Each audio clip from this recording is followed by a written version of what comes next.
What's going on, everybody? It's Coach Medina. Welcome back from break. Hopefully you guys had a restful break. Everybody's safe and everybody's doing well. I just wanted to give you guys a video. This is a sophomore specific video. If you are a senior or a freshman, please go see your class specific video. And also make sure that you check your Google Classroom. There is an assignment that is going to be due midnight on April 20th. So tomorrow, well, today's Sunday, so I'm uploading this video tonight, hopefully, and then Monday night, you will have Act 3, Scene 1 due. So you're going to read Act 3, Scene 1 and answer the questions, very similar to how we've been doing. But I do want to go back a little bit, and I want to make sure that everybody understands what's going on in this play so far. Before we went on break, you guys went to, or you guys were reading Act 2, Scene 2 of Othello. And this is actually where the evilness or the evil intentions of Iago really come out. So far we saw a lot of talk, but now we're going to see a little bit of action. And I think that this is a very interesting scene, and a scene that is really a turning point for this play. So Act 2, Scene 2 starts off, it's very short. I don't know if you guys remember, but it's super short. But basically it's Othello sending a messenger to a party to celebrate the victory and the wedding of Othello. So remember, this is after the battle that was going on between the Venetians and the Turks. And it was really bad weather, so the Turks kind of gave up, and the Venetians ended up winning by default. So Othello was like, yo, we did it, yeah! So Othello sends a messenger throughout the city and to Verona, talking about a party for a victory against the Turks, and to celebrate his wedding as well, his nuptials. So him and Desdemona never really had a real wedding party, and now that they got exposed by Brabantio, Desdemona's dad, they're just like, hey, let's just have a party. So they want to celebrate it.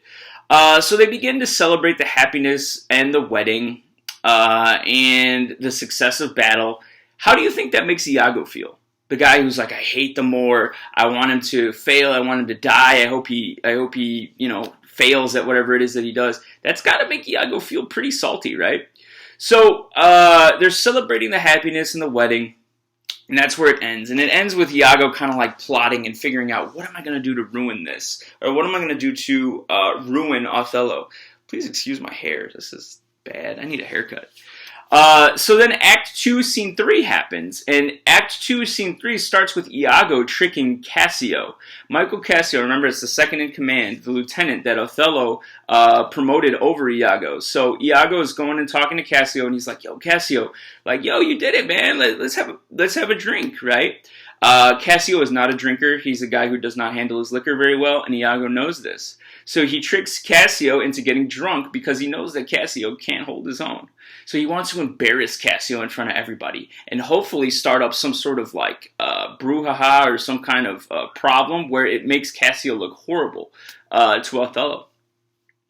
So Iago wants to embarrass Cassio in front of everybody, and Cassio ends up getting too drunk, getting overserved, and Rodrigo, remember Iago's little puppet boy who he tricks many times into doing whatever he wants, Cassio gets into a fight with Rodrigo. This is exactly what Iago wants, and it ends up becoming a really big deal.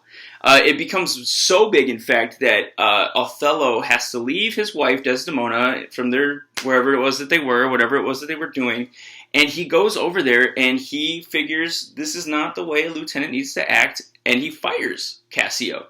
So Iago's probably like, bet, this is awesome. He fires Cassio. But remember, Iago's not one to tell you what he's truly feeling. Iago's not one to tell you, I really don't like Cassio, this, that, the other. He's going to pretend to be Cassio's friend to his face, but behind his back, he's going to try to ruin him, right? So Iago talks to Cassio. He's like, yo, man, like, what's going on? Like, why did you get into this fight? Da, da, da, da. So Iago talks to Cassio, and he pretends to be his friend, right? Iago tells Cassio to to speak with somebody close to Othello to figure out how Othello is feeling. And Iago already knows that Cassio has a friendship with Othello's wife, Desdemona. So Iago tells Cassio, why don't you go talk to Desdemona? Maybe Desdemona can tell you how she feels or how he feels about these certain things, right?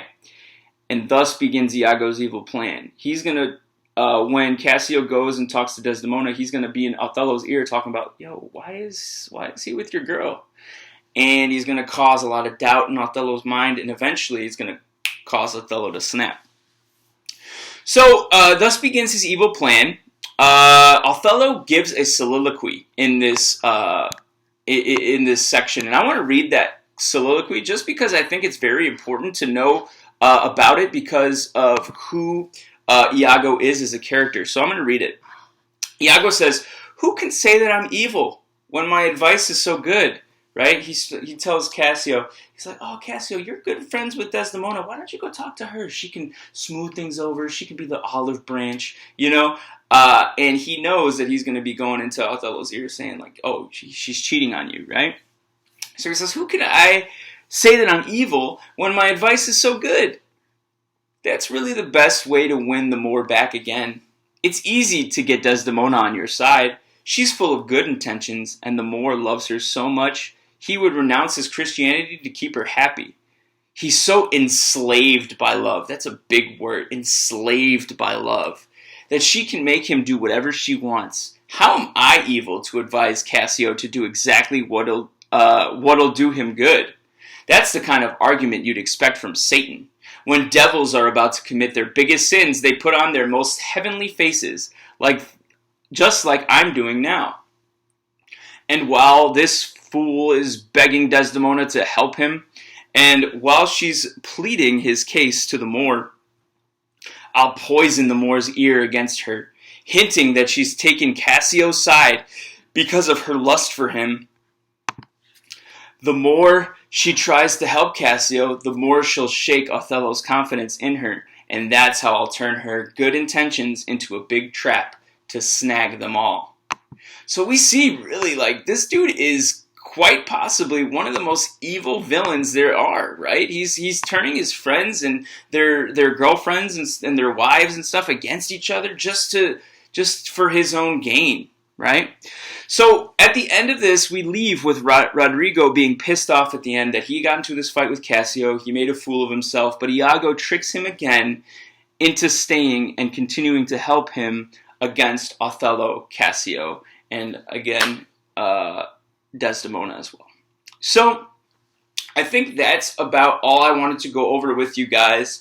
Remember, tonight, since I'm going to post this I'm going to post this right now. So tomorrow, Monday, on April 20th, your assignment is to make sure that you watch this video, and you need to make sure that you are reading Act 3, Scene 1, and having that done and turned in by midnight on April 20th. All right?